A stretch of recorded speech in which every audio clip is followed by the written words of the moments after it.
Probably on. Oh, good morning. Net Church Monday morning, week 2 of 21 days of prayer and fasting. And we are so glad that you are with us bright and early. How about that service yesterday? Man, that story. Randy and Missy's story, I think it's already got like 5,000 views on Facebook just from one day, and so many shares and comments, and just reading through them all. And it's just amazing to watch that God continues to use it each time that it gets played, and everybody that sees it for the first time. So thank you, Randy and Missy, for being part of our church and that story, and Clark for sharing with them about the net, and Sam for doing the interview and pulling that story out, and everybody that's part of what we do. It's just absolutely incredible. So today, here's what we're doing this week. We're going to highlight some ministries again, as we did last week, but we're going to go more into like children's and students and families and that kind of thing this week. So today, we're actually hitting Net Kids, so children's programming, birth through 5th grade, 6th grade, somewhere around there. And there were several people that we thought could do a good talk on that.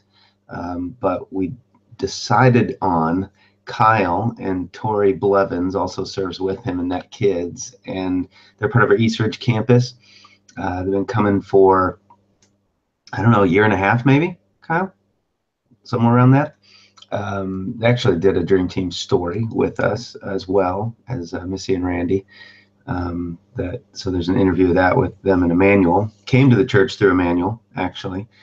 And they've recently started serving in Net Kids. So I've heard in times past, sometimes when you're in something for a while, you see it through a certain set of eyes, but when you're new to it, those fresh eyes can kind of see it from a different perspective. And so after we thought about who could do the talk, we thought, let's get a couple new people in here that see it from a fresh perspective and can give us a look of how it's influenced their lives very recently. So that's why Kyle's on the line with us today, and I'm excited to hear what he has to say.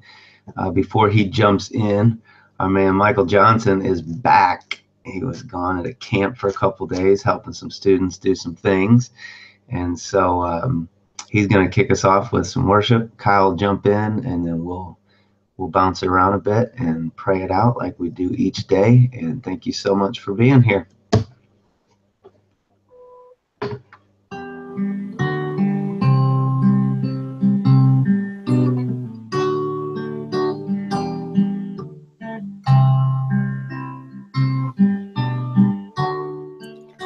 Humble King, Holy One, friend of sinners, God's own Son, God in flesh among men. You walked my road, you understand.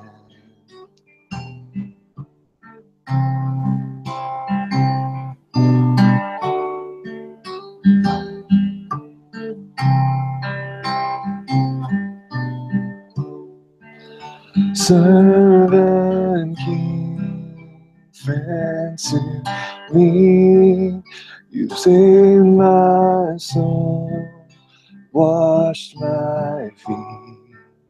Here I bow, give all to you. Lord, I want to be like you.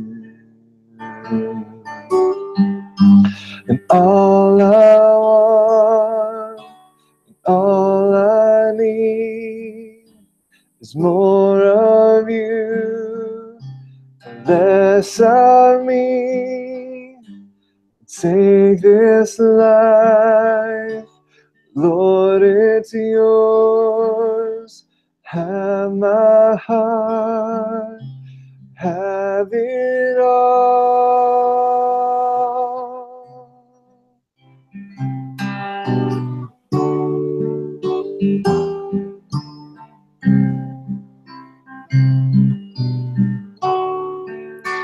I will walk in your ways, love your word, seek your face, my reward, my soul pursue, to know you more, to be like you.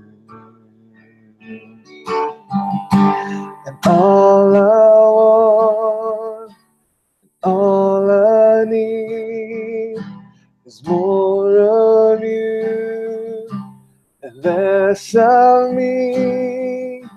And take this life, Lord, it's yours. Have my heart, have it all, and all I want, and all I need is more of you and less of me.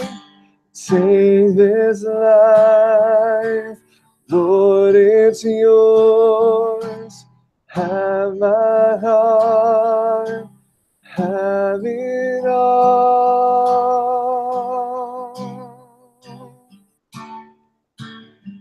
Oh, have it all.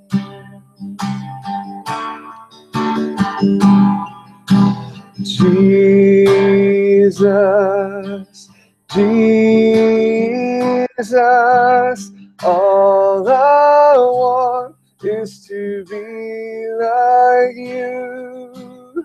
Jesus, Jesus, all I want is to be like you. Jesus, Jesus, all I want is to be like you. Jesus, Jesus, all I want is to be like you. Jesus, Jesus, all I want is to be like you. Jesus, Jesus, all I want is to be like you.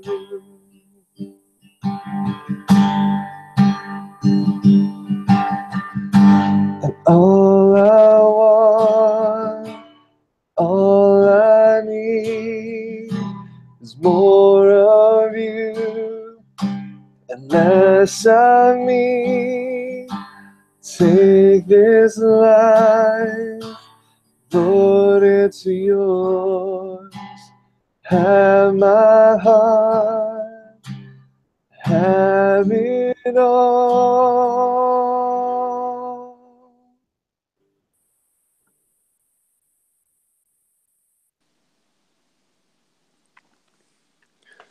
All right. Thanks so much for that, Michael. Can you guys hear me? Give me a weird face if you can. All right. Thumbs up works too. Good deal. All right. So, Michael, I have just recently started learning how to play guitar, and it's kind of brought this new respect for what you guys do. So, you and Bobby and everybody who gets up there on the stage, so much respect. You know, you always enjoy music, but now that I'm learning how to play it, it's really hard. And yeah, to see you guys, you make it look easy. So thank you guys, all of y'all, for what you do.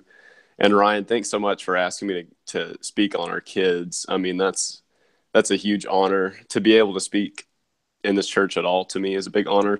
It's really like a bucket list item, so I get to check something this morning, which is pretty cool.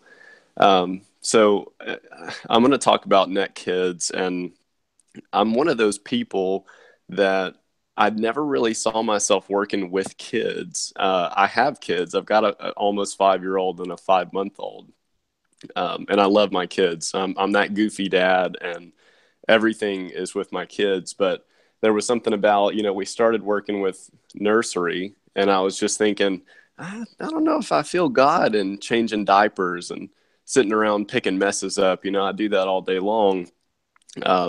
But Tori got pregnant and we stopped serving.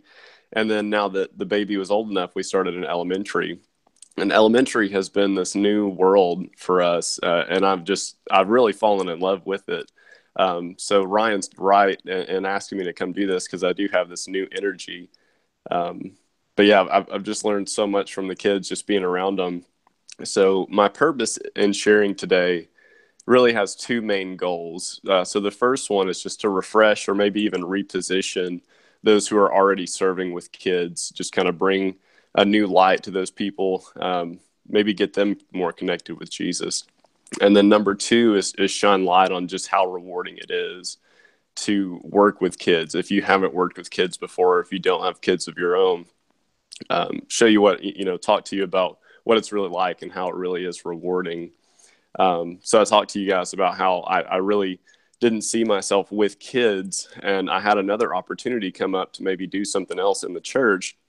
And I came to like this so much that I was like, I think I'm good. I think I have work to do with the kids. So I hope that you guys can find that, same kind of grounding and just keep doing what you're doing. So we're going to get into this, and I'm going to start with how we can pray for this area of net kids, whether it's elementary, 4s, 5s, 2s, 3s, it doesn't really matter. And I'm going to cover 3 points and, what it's going to be like if we can get the right people in with our kids. And each point is going to kind of have a summary. So follow along with me here. So right now we really have a solid team of people. Everybody who decides to work with kids, you can pretty much guarantee they're in it because they just love kids, because there's not a lot of glory that comes with working with kids, especially if you're in the nursery. Those kids can't even really talk to you. They can't say thank you. They're just making messes. You know what I mean? They're making messes and they're looking for someone to make a mess with them. So you have to have this special kind of patience to work with kids. So again, we really do have a solid team, but as far as prayer, just keep believing for leaders to come in, keep coming into the team. I really don't think there can be too many people that work with kids. The more people we have, the more we're able to rotate around, keep people fresh, keep people cycling through. And these kids get to see more and more people that are like God, and just be this model for them. But in the end, we want a team where every single person is just all in for the kids. They're not burned out. They're not, angry or motivated by that. They're not just trying to get through Sunday. They're there to participate and make a difference in a Sunday. So consider these 3 things and how the right people can impact this area. And this is, we talk about it all the time in our morning huddles. We say we get to do this. And I think for some people, that part of what we actually get to do may not be very clear. I think at that point in the morning, they're thinking, yeah, we get to do this. We get to wake up early and come in on Sunday. And sometimes it's easy to forget what we're really there to do. So I hope that this shines a light on it. So the first thing, the other 2 points are going to have a little bit more story. And then a summary of each point. But this point is pretty direct. And the first thing is just kids have an opportunity to see God in us. And what a special opportunity that is just in itself, that we get to be a model of consistency and kindness and fairness and love. And I feel like all these things, the consistency, the kindness, fairness, love, that equals security for our kids. And some of these kids that we encounter, regardless of the age group that they're in, they may not have a lot of encouragement outside of them coming to us. We want to believe that everybody that comes to the net is in a good position. They're loving their kids the way that they should. But the truth is sometimes these kids aren't getting a whole lot of that. So we get to be that. We get to be that encouragement or that light. And they may not get a whole lot of that at home. Some kids may not get a chance to participate in that game in school. Some kids, maybe they're too quiet or maybe they're clumsy and they're not great at playing games. But what we get to do on Sunday, just by being there being kind, being fair, just loving them. We get to show them that we want them. We want them in the game. We want them to keep drawing, even though we can't tell what it is sometimes. We want them around, and we want them as God does. And I feel like they get around people that want them around, it just changes their entire perspective of their peers and those around them. And it's really just life changing. So that's the first point, is that kids have an opportunity to see God in us. That's one of the things we get to do. We get to show God's love and how he views people. And the second point is that we are among greatness. And I know that sounds really cheesy, but Jesus calls children the greatest in the kingdom because of their qualities, their humility, their faith. They're just unwavering in their belief. They just act kind in a natural form. So in Matthew 18:2-5, he says, Jesus called a child over to him and featured the child. And the New Living Translation doesn't say featured the child, but you can tell by what Jesus is doing. He takes this child out from the crowd, and he basically is saying, look at this child. This is our goal here. And he said, I tell you the truth, unless you turn from your sins and become like little children, you will never enter the kingdom of heaven. Become as humble as this child, and you will be among the greatest in the kingdom. And anyone who welcomes a child like this on my behalf is welcoming me.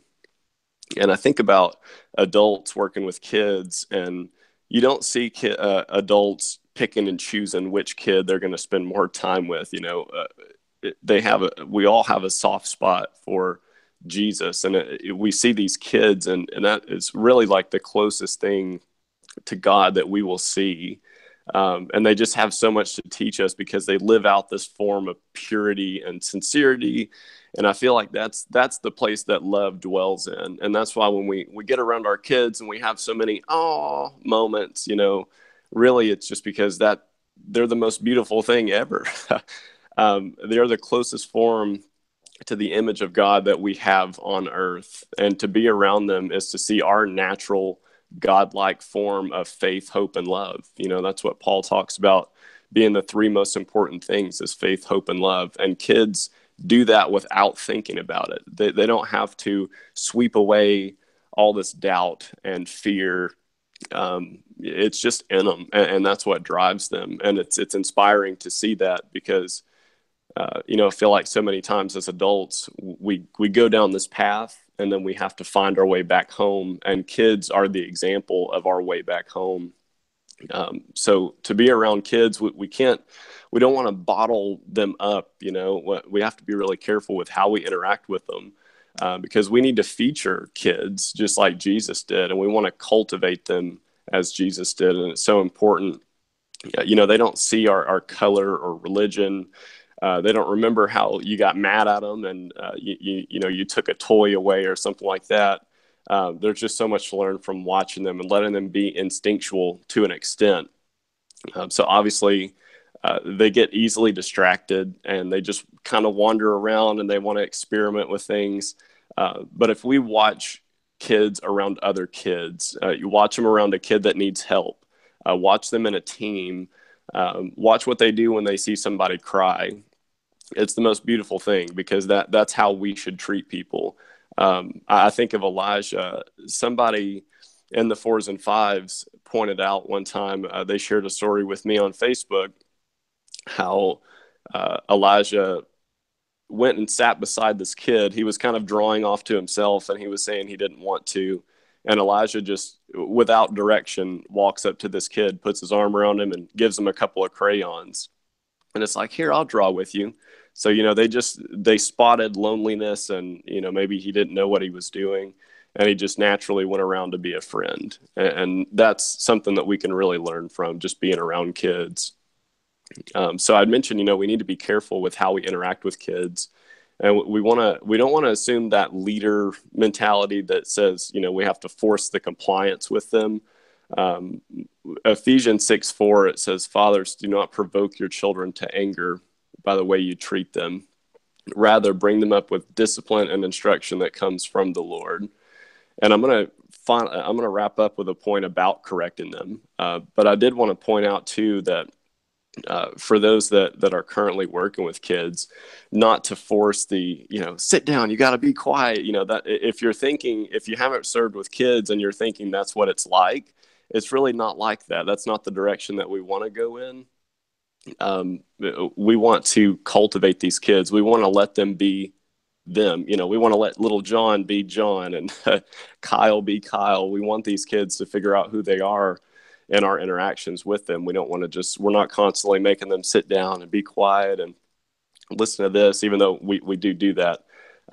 So I think of The Shack. I don't know if you guys have seen that movie, but in that movie, the main character gets treated pretty bad by his dad. And in the end of the movie, it kind of gives a flashback that the dad was actually mistreated. So basically, he's just treating his son the only way that he knows. So when we do have to provide correction, we want to look to God for our source of direction and not just what we know. So we want to get better from that. And that's another opportunity our kids can really teach us to be better, is to put ourselves down and figure out what correction do I actually need to give. So and this is the sum of this point, is while correction is necessary to teach our kids to be coachable and how to adhere with rules and how to respect authority, those things are definitely important. But we have to tread that carefully not to take away their natural personality, because kids that feel that they can be themselves will find a deep root and they'll thrive. And the most important part of that is they'll take other kids with them. And we have that opportunity to influence our next generation. And it feels like such a huge responsibility, but I just believe if we can find a way to make kids comfortable in being themselves, they're just going to take people with them from a young age, and that's huge. The third point and the final point here is we get to teach kids as Jesus did, which is just amazing. It's a way that we get to imitate Jesus and being around the kids.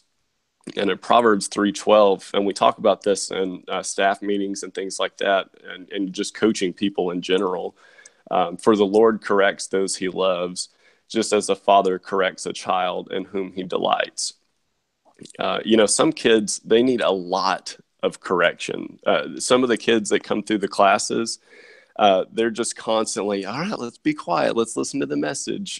They just need so much direction. But really what that translates to is that they're searching for guidance. They're searching for direction. And in that proverb, the father corrects those he loves as a father corrects a child in whom he delights. I think that it's wired in us to want that direction. I think it's one way that we feel loved. If I press on this wall a little bit, am I going to still be loved? So I think it's just in us to an extent. So to add to the above about learning from our kids, when we do have to teach them, and we're going to have to correct them. We're going to have to provide guidance.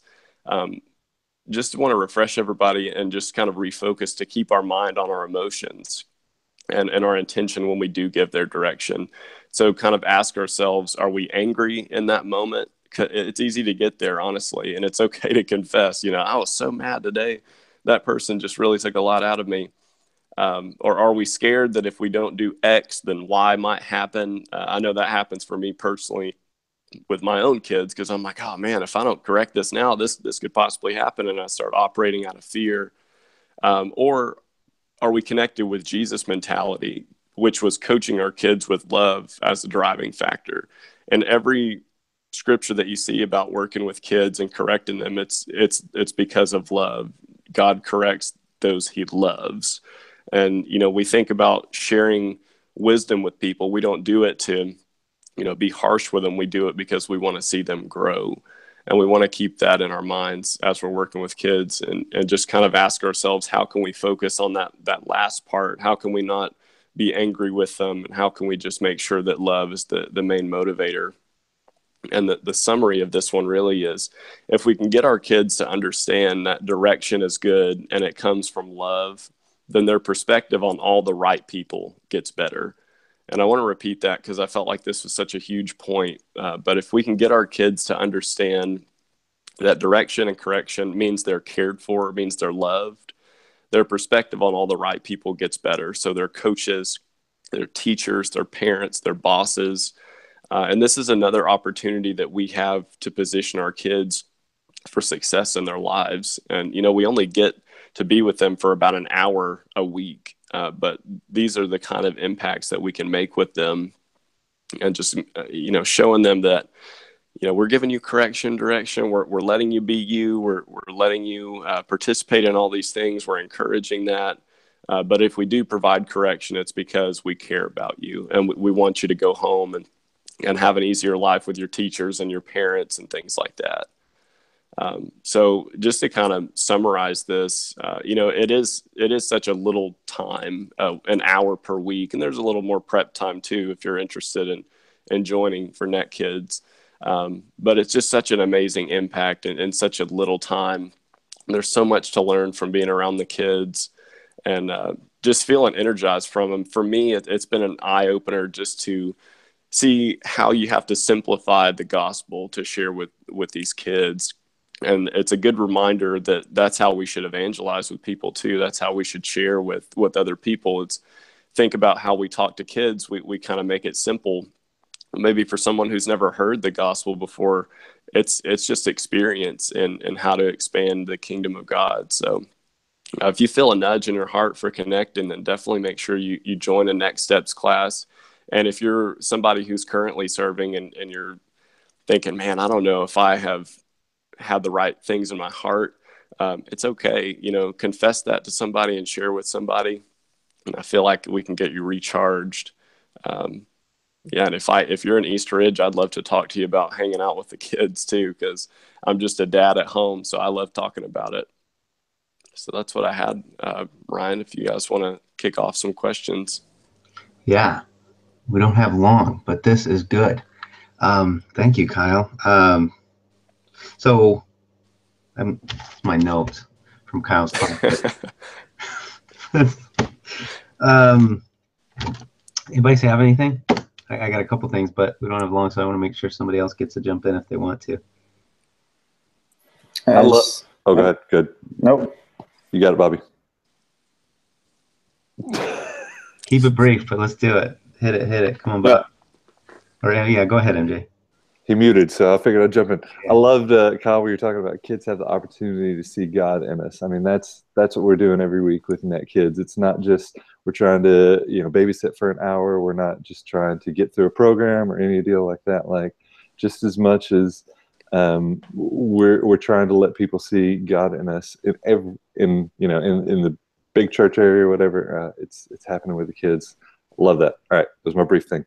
Yeah. Thank you for that, Bobby. I just never heard anyone say, what did you say?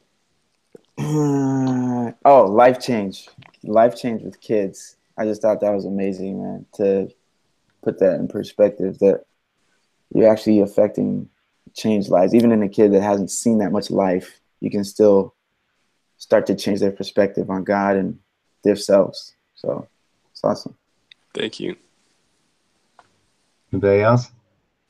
The other thing I was just going to say is one of the reasons I love Net Kids is knowing that my daughter is poured into and invested in, and like it's already been said, but it's not a daycare. It's not just this, hey, let's just sit and watch, but it's actually, I know she's being invested in and being taught something that's of value. And so I'm so grateful for our Net Kids leaders. I can't say it enough.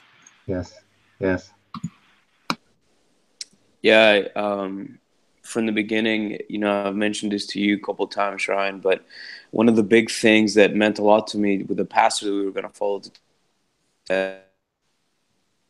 No. Oh. Now I'm like on the hook. I'm like, come on. All right, he may jump back in. I'll just real quick. My thing is like, the more you talk, the better it got. Like it's just so like, correction is a form of love. Like every time I speak to my child and correct them, is that rooted in love, or is that like, you got to fix it? Hey, stop. And that tying that then to how I do that is how he's going to interpret his coaches, his teachers, whatever else authority is in his life, if he can see that, oh, when dad corrects me, it's because he loves me, then how much more is he going to receive that in the rest of his life is like life-changing. So good, Bobby says. I don't know if everybody can see that, but that's so good. So, Manuel, what did you have, man? I don't know. My phone went crazy. Can you guys hear me now? Yeah, start it over, Yep. man. Golly. Yeah. So anyhow, we were moving to Texas. One of the big things that meant a lot to me was the pastor was talking about just kind of the plans for his church.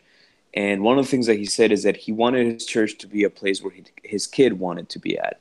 Because ultimately that church was going to shape his perspective of God.